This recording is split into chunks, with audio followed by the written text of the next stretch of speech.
बहुत धन्यवाद। आज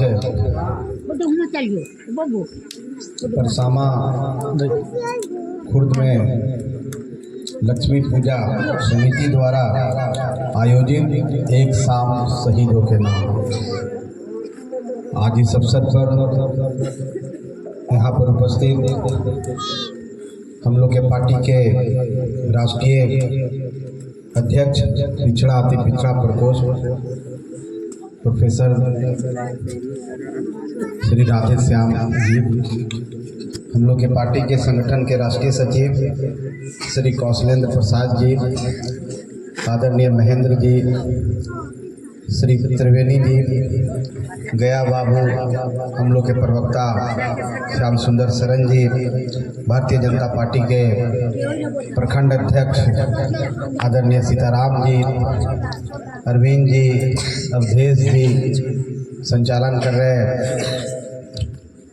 मनोज जी और पूनम जी, अजमत खान जी, तमाम साथी और ख़ास कर करके आज के इस कार्यक्रम के आयोजन करने वाले राजीव जी, उनकी सारी टीम, परसामा खुर्द के सभी महान जनता, ग्रामीण सभी माता बहन भाई बंधु, सभी को मैं आज इस अवसर पर जो लक्ष्मी पूजा मना रहे हैं, इस अवसर पर आप सबको शुभकामना देता हूं कि आने वाला छठ है और भी जो पर्व है उसमें शांति सौहार्द बना रहे, माँ लक्ष्मी की कृपा बनी रहे, आप हर चीज़ों से संपूर्ण हो, पूर्ण हो। और मीडिया सेल के अक्षय जी को भी मैं धन्यवाद देता हूँ, रवि रंजन निलय जी को भी, तमाम साथियों को मैं आभार व्यक्त करता हूँ, धन्यवाद देता हूँ कि मुझे यहाँ पर आने का मौका मिला। और आज की जो सब्जेक्ट है, आज की जो बात है, वो अपने आप में एक पवित्र नाम है, इटर्नल जिसको हम कहते हैं, अपने आप में गौरवान्वित करने वाला चीज़ है, एक शाम शहीदों के नाम।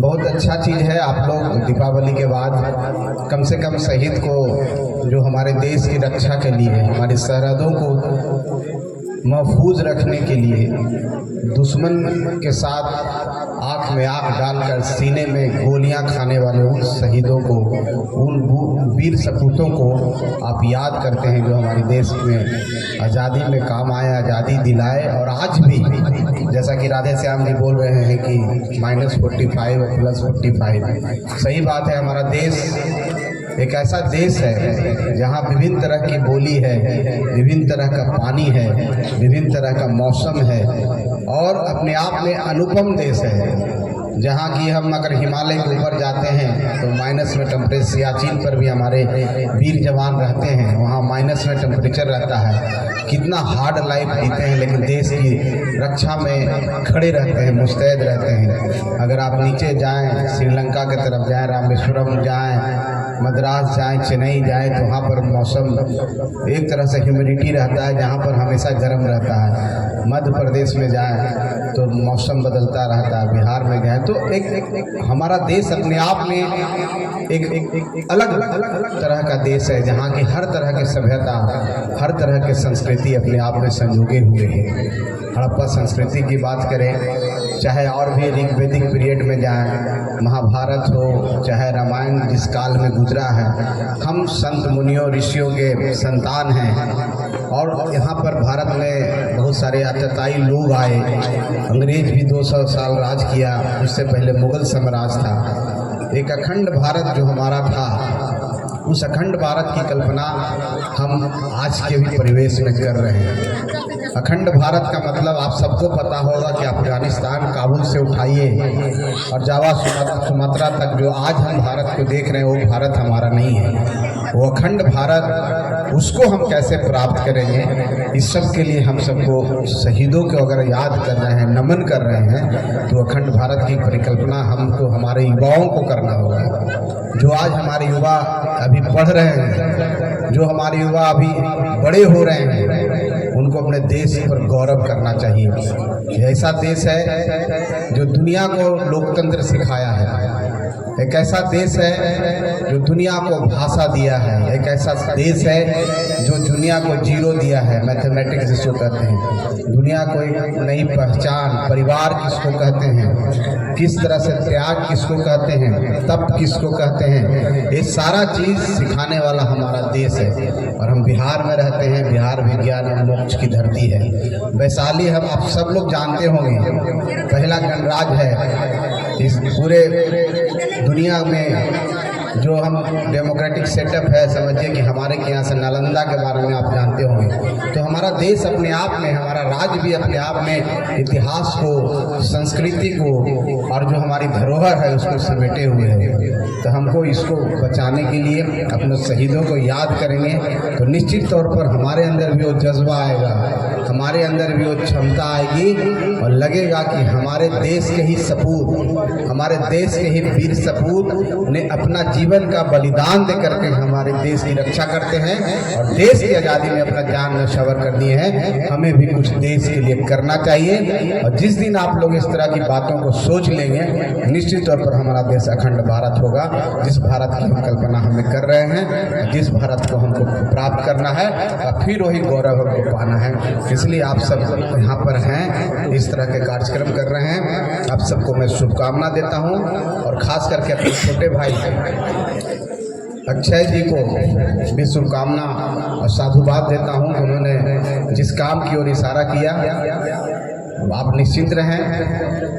हम लोग सामाजिक क्षेत्र में हैं और निश्चित तौर पर आपने जो बातें रखी है, आप समाज के हित में रखी है। आपकी बात नहीं अकेले में नहीं थी, पूरे गांव की बात थी, पूरे पंचायत की भावना थी और आप इतने सेंसिटिव हैं कि आपने अपनी ही बात नहीं की, पूरे पंचायत की बात की, आपने एक निचोड़ दिया। हम लोग निश्चित तौर पर, हम लोग को जब भी मौका मिलेगा यहाँ आएंगे, आपके लिए कुछ करेंगे, तो मेरे लिए एक बहुत बड़ी बात होगी। और आपने जो शिक्षा की तरफ, लाइब्रेरी की तरफ बात की, हम देखे हैं इस क्षेत्र में जहाँ भी हम जाते हैं तो लोगों का जो रुझान है शिक्षा के प्रति एक अलग रुझान है।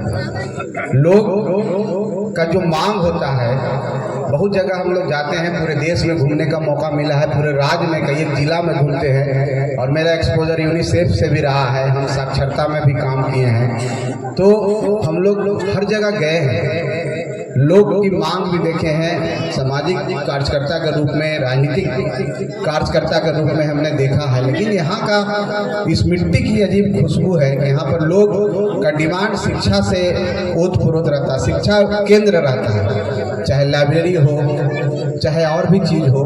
तो एक बहुत बड़ी बात है इस राज्य के, इस इमामगंज जो सुदूर इलाका है, वहाँ के लोग इतने सोच के वाले हैं, इतने संवेदनशील हैं शिक्षा के प्रति। वाकई में ये राज्य का एक इमामगंज क्षेत्र अपने आप में अनूठा है और आने वाला समय में यहाँ के बच्चे जितना यहाँ के जो गार्जियन हैं शिक्षा के प्रति प्रेरित कर रहे हैं, आने वाला समय में एक मिसाल कायम करेगा इमामगंज, ऐसा मैं सोचता हूँ। और हमारे बच्चे जो आज छोटे हैं, आपके जो इस तरह के संस्कार है आपने जो दे रखा है, निश्चित तौर पर देश में अपना नाम करेंगे, दुनिया में अपना नाम करेंगे और इमामगंज इस मानचित्र पर एक अलग तरीके से नजर आएगा, मैं ऐसा समझता हूँ। तो इसी तरह से देश का आपने जिस तरह से मानचित्र बनाया है, हम लोग मानचित्र को बदल के अखंड भारत बनाएं। इसके लिए मेहनत करना होगा, इसके लिए तपस्या करना होगा, इसके लिए पढ़ना होगा और निश्चित तौर पर अपने शहीदों को याद करना होगा और उनकी वीर गाथा को अपने बच्चों को सुनाना होगा, ताकि वो भी जाने कि हम भारत में जन्मे हैं, जो भारत ने पूरी दुनिया को सिखाया है और भारत पूरी दुनिया का गुरु रहा है।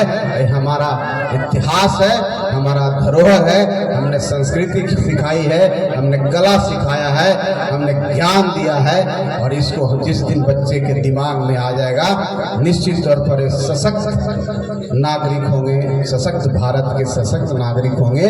और हम सबका कल्पना है कि आने वाला 47 में भारत तीसरी आर्थिक शक्ति बने और उसके बाद 50 साल से पार होते होते हम प्रथम आर्थिक शक्ति बने। इस ब्रह्मांड का सबसे शक्तिशाली देश हो भारत, ऐसा मैं सोचता हूँ। ये आपके कारण, आपकी सोच के कारण सोचते हैं। कभी अमेरिका को बोला जाता है दुनिया का ब्रह्मांड का सबसे शक्तिशाली व्यक्ति कौन है, बोला जाता है अमेरिका के जो राष्ट्रपति होते हैं ब्रह्मांड के सबसे शक्तिशाली व्यक्ति होते हैं। मेरी परिकल्पना है, मेरा सपना है कि आपकी जो सोच है ये सोच साकार होगी तो आने वाला 50 में, जिसको 2050 कहते हैं, भारत सबसे शक्तिशाली राष्ट्र इस ब्रह्मांड का होगा। यही मेरी शुभकामना है, यही मेरी सोच है। आप सबको बहुत बहुत साधुवाद, धन्यवाद, नमन। आप सबको शुभकामना आने वाला पर्व का, जो पर्व बीत रहा है उसका शांति से रहे, सौहार्दपूर्ण से रहे, सद्भावना बनाते रहे। यही एकता ही हमारी भारत की पहचान है। जय हिंद, बहुत बहुत धन्यवाद।